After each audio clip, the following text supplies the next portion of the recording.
Hello everyone, চলে এসেছি আরও একটা নতুন ভিডিও নিয়ে। তো ফাইনালি আজকে থেকে বুড়ির ঘর বানানোর কাজ শুরু হচ্ছে। আগের ভিডিওতে তো শেয়ার করেছিলাম যে আমরা অনেক কিছু জোগাড় করছিলাম বুড়ির ঘর বানানোর জন্য। সো হ্যালো এভরিওয়ান, আমি সাগরিকা চলে এসেছি আর একটা নতুন ভিডিও নিয়ে। তো আগের দিন তো তোমরা একটা ভিডিও দেখলে, সেখানে আমি বলেছিলাম যে আমরা বুড়ির ঘর বানানোর জন্য অনেক জ্বালানি জোগাড় করেছিলাম। তো আজকে বুড়ির ঘর বানানো হচ্ছে, তোমার ভিডিওটা দেখতে থাকো, দেখাচ্ছি তোমাদেরকে। তো এই যে এখন বুড়ির ঘর বানানো হচ্ছে।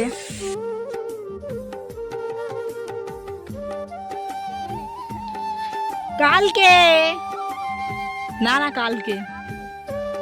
তো এতদূর পর্যন্ত কাজ হয়েছে, আর বাদবাকি কাজটা করার পর কেমন লাগছে সেটাও তোমাদের সাথে শেয়ার করব। তো এইবার আমরা বাড়ি চলে যাচ্ছি। আজকের ভিডিওটা এই পর্যন্ত, দেখা হচ্ছে নেক্সট ভিডিওতে।